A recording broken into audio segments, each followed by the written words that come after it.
Une semaine de Ligue des Champions, une très belle semaine qui s'annonce, les gars. Moi, je suis un fan de Manchester United. Donc, en réalité, je veux juste kiffer les matchs, les gars. Et particulièrement ce match, Chelsea-Paris Saint-Germain. Finalement, le Paris Saint-Germain n'a pas hérité de FC Barcelone, mais plutôt de Chelsea. Les gars, j'ai avec moi Ahmadou. Ahmada, comment ça va? Je vais bien et toi, Eloï? Ça va très bien. Alors, comment, comment tu te sens? Parce que déjà, toi, en tant que supporter FC Barcelone, tu n'as pas hérité du Paris Saint-Germain. Est-ce que tu es content, pas content? Juste ton feeling, hein. J'avais une revanche à prendre sur le PSG, mais voilà. Ils ont dit qu'ils étaient assez forts pour battre Chelsea, donc je vais les attendre en demi-finale ou en finale, voilà. Ouais, non, ok, ça sera peut-être en finale parce que c'est impossible Paris Saint-Germain et Barcelone en demi-finale. Donc, les gars, on va entrer vite dans le vif du sujet. Le match qui va opposer Chelsea, Paris Saint-Germain. Au match, elle sera au Parc des Princes. Le match se retrouve évidemment à Stamford Bridge. Les gars, on sait très bien que ce match-là, en fait, s'est déroulé il y a quelques temps aussi, en finale de Coupe du Monde des clubs où Chelsea avait surpris plus d'un en mettant 3-0 face au Paris Saint-Germain, champion en titre.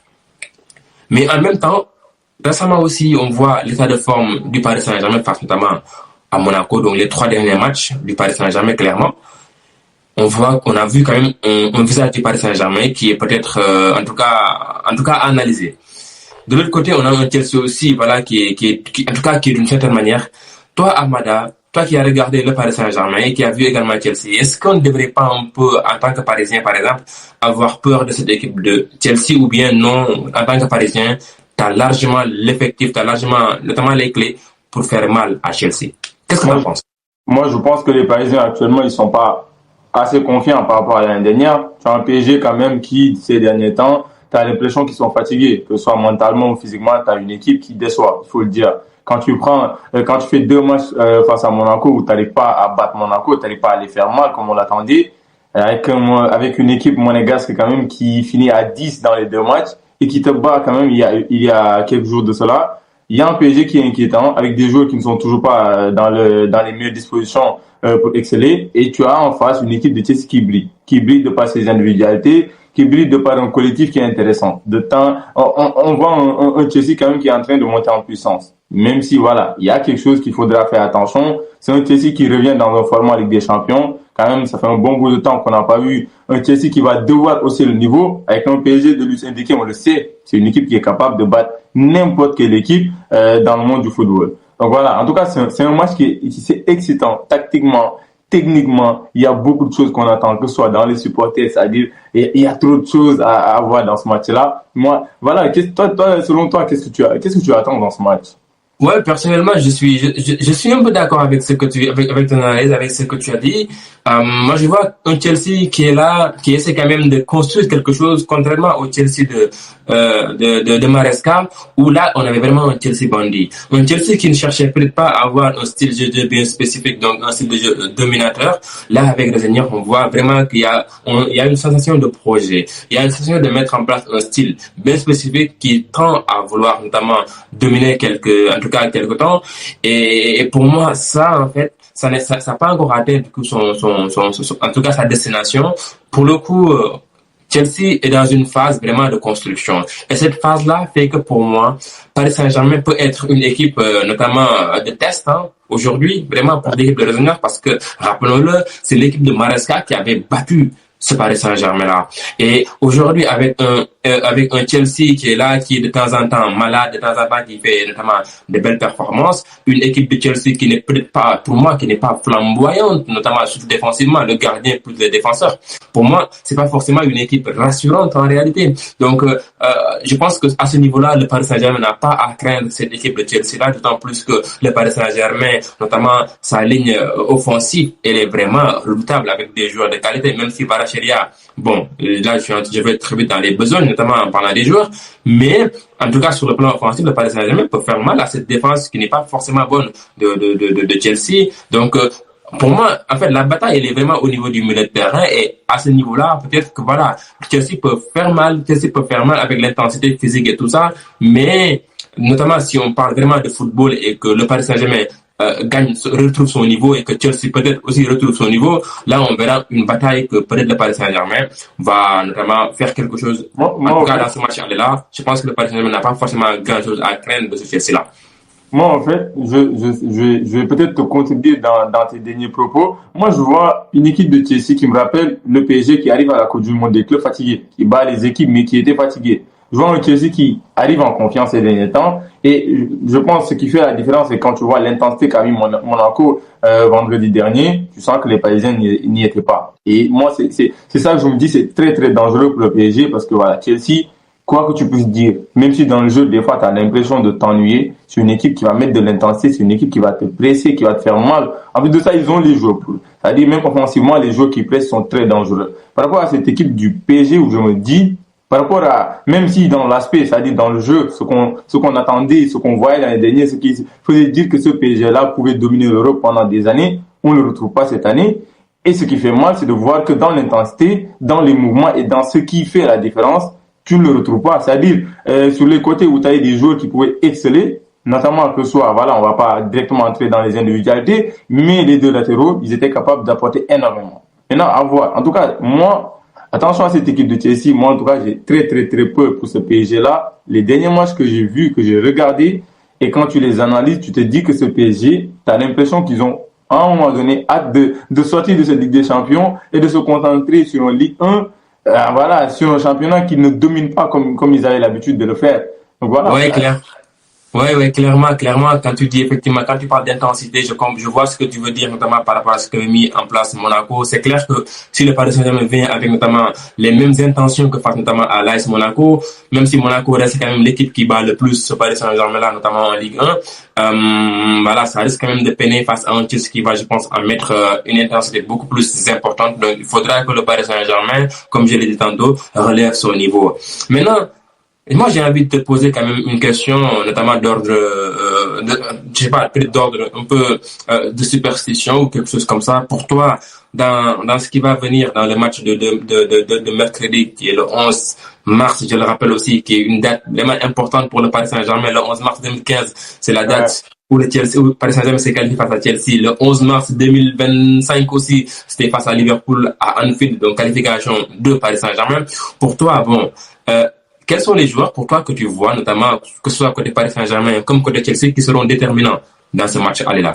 Et même avant d'entrer dans ça, je voulais juste rajouter quelque chose. Attention à PSG aussi qui peut se réveiller, parce que c'est ça le problème. C'est-à-dire que tu as une équipe qui est très très brillante, et si le PSG se réveille, attention à toute l'Europe, ça fait très très mal. Attention à l'orgueil de certains joueurs et à l'orgueil de lui indiquer. Maintenant, je vais poursuivre parce que je pense quand même quand on parle d'individualité, moi en ce moment, je vais commencer par un secteur qui fait très mal au PSG actuellement, c'est la défense. Avec un Pacho qui n'est pas du tout rassurant par rapport à l'année dernière, mais je vais plus aller sur son compatriote ou sur ses compatriotes. Que ce soit, comment ça s'appelle, Marquinhos ou Zabani, je sais pas lequel des deux sera titulaire, mais tu as deux joueurs qui ne sont pas du tout rassurants, tu as deux joueurs qui ne sont pas au niveau par rapport à l'équipe, tu as deux joueurs qui ne rassurent pas. En plus de ça, t'as un poste derrière, c'est-à-dire le gardien de but, voilà, qui ne fait pas par rapport à l'année dernière où tu avais un Donnarumma qui excellait, qui avait permis au PSG de remporter cette Ligue des Champions. Donc ce secteur défensif fait très mal au PSG. Maintenant, moi, je vais aussi aller sur un joueur de Chelsea qui brille, qui cette saison répond présent, et il s'agit de Joao Pedro qui est juste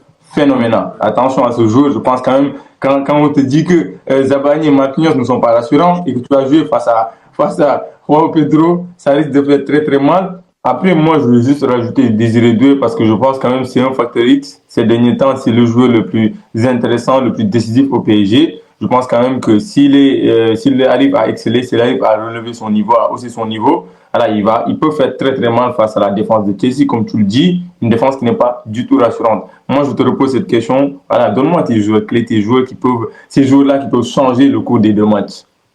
Ouais, moi je suis clairement d'accord avec ce que tu as dit par rapport à Joao Pedro qui est dans un état vraiment étincelant, sincèrement, et Doué, s'il arrive à résoudre le problème d'irrégularité là, il peut faire extrêmement mal. Mais moi, j'ai parlé dans ce registre. Déjà, côté Chelsea, j'ai deux joueurs notamment à souligner.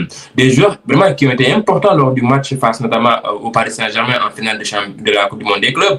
Déjà, le gardien. Le gardien qui en a rajouté également une couche là, qui a mis notamment, qui a lancé des pics au Paris Saint-Germain, qui a dit, donnez-nous Paris Saint-Germain, on va les taper, on va les corriger. Et là, je ne sais pas si ce sera notamment titulaire lors de ce match-là, parce qu'on a vu, je pense, le dernier match, c'est pas lui qui a été titularisé. Mais si c'est lui qui est titularisé, je pense que lui, il a notamment une belle patte notamment droite pour les relances. Et puis les relances, je pense, hautes. Et c'est ce qui avait vraiment fait mal au Paris Saint-Germain. Mais en plus de cela, les gars, je pense qu'il y a une chose aussi qu'on devrait souligner, c'est que le mec n'est pas forcément rassurant, notamment dans ses gants. Ce qui m'amène à dire que, voilà, le mec, s'il est titularisé, il peut quand même poser des problèmes à Chelsea, notamment dans ses prises de balles, mais il peut également être un problème majeur pour le Paris Saint-Germain, notamment dans les relances. Le deuxième joueur, c'était le milieu de terrain. Caicedo, qui avait fait un excellent, mais un max monstrueux, surtout face à Vitinha, avec notamment un pressing, avec une intensité, avec notamment de l'agressivité vraiment suffocante et tout ça. Et le mec, s'il est là, s'il fait son match, je pense qu'il peut encore une fois aujourd'hui faire encore beaucoup plus mal parce que au milieu de terrain, il n'y aura que Vitinha. Parce que Joao Neves, il n'est pas forcément rétabli, peut-être qu'il sera présent, mais voilà, c'est pas forcément ça. Et Fabien Ruiz ne sera pas présent du tout. Donc, Caicedo, qui veut un marquage individuel agressif sur Vitinha, attention au carton rouge par contre, mais s'il le fait bien, il peut clairement éteindre le milieu de terrain du Paris Saint-Germain et donc la construction de jeu du Paris Saint-Germain. Maintenant, pour finir, moi j'ai envie de quand même parler un peu de Paris Saint-Germain parce que côté Paris Saint-Germain aussi, il y a énormément d'individualités qui peuvent faire extrêmement mal. Moi j'ai envie de souligner Ousmane Dembélé parce que c'est malgré tout, en fait, dans tout ce qu'on peut dire, c'est lui le patron offensif de cette équipe-là. Bon, il a été notamment blessé, mais là, le mec, je pense qu'il est revenu. Et là, s'il fait le match qu'on attend de lui, mon gars, il peut faire énormément de mal à ce Chelsea-là qui défensivement n'est pas forcément ça. Donc voilà, moi, mes 3 joueurs vraiment que j'ai envie de souligner et que j'avais envie de souligner. Et j'espère qu'ils vont faire quelque chose parce que là, je pense que le match sera extrêmement, extrêmement bouillant. Maintenant, mon gars, ceci étant dit, moi, j'ai envie de te poser une question. Quel est ton pronostic pour ce match aller, hein? Ce match, juste pour le match aller? Ouais, tu me dis pour le match aller, tu me diras aussi pour toi qui va se qualifier au final. Au final, bon, déjà, moi, je vais te dire une chose, je pense que par rapport à la dynamique, par rapport voilà, au dernier match, je pense que Chelsea pas favori et je pense que Chelsea va se qualifier au bout des 2 matchs. Surtout un match retour à domicile, ça risque d'être très, très compliqué pour le PSG qui, même au Parc des Princes, n'arrive pas à gagner ces derniers temps. C'est compliqué. Donc, moi, je vois une victoire de Chelsea 3-1 au PSG, au Parc des Princes. Voilà. Je vois Cole Palmer, comme à son habitude, célébrer avec voilà, son col. La fraîcheur au PSG, c'est une dinguerie. Donc voilà, moi je te repose la question, quel est ton pronostic? Qu'est-ce que tu attends comme résultat dans ce match-là? Ah ouais, toi, clairement, là, tu mets vraiment favori le Chelsea. 3-2 au Parc des Princes, c'est quand même très, très, très, très, très fort. Personnellement, je pars quand même sur, malgré tout, c'est au Parc des Princes. Malgré tout, Paris Saint-Germain a plus d'individualité qui ressort, notamment l'attaque, tout simplement. Et je pense que Lucho va faire quelque chose. Je pense que Enrique va faire quelque chose. Et cette équipe-là, je pense qu'elle va retrouver un certain niveau. Bon, qui n'est pas celui face notamment à Monaco. Et on sait, on a regardé son match face notamment au Sporting Portugal, ce que Paris Saint-Germain avait fait. Donc je pense que avec l'efficacité qui va notamment s'aligner, je pense que Paris Saint-Germain va gagner ce match-là. Et moi, je n'irai pas jusqu'à dire 2 buts d'écart, mais je pense que le Paris Saint-Germain va notamment mettre 2 buts. Je pense que ce sera un 2-1. 2-1 ou bien peut-être 2-0. Moi, je pars sur ça. Je pense peut-être 2-1. Au vu de la défense parisienne, je pense que le Paris Saint-Germain va mettre 2-1 et peut-être au match de retour, bon, ils vont peut-être gérer le match de retour, même si je pense que ça va être compliqué à Stamford Bridge. Mais dans l'ensemble, je vois le Paris Saint-Germain passer. Voilà. Ça se voit que tu es un supporter de United. Voilà, le PSG. Moi, j'ai juste envie quand même de voir du beau spectacle. Parce que comme tu le sais, moi, je ne suis pas supporter des équipes. Hein, mais je veux voir du spectacle. Je veux voir que si on peut avoir du 4 partout au match aller et puis du, je sais pas, 4-5-4 au match retour, ben, je prends. Moi, je veux juste kiffer, personnellement. C'est possible en plus. On a 2 équipes ces derniers temps, ils font des scores très bizarres. Voilà, le PSG des 3-2, Chelsea contre une équipe de 2e division qui nous fait un 3-3, je ne sais pas. Alors, t'as vu.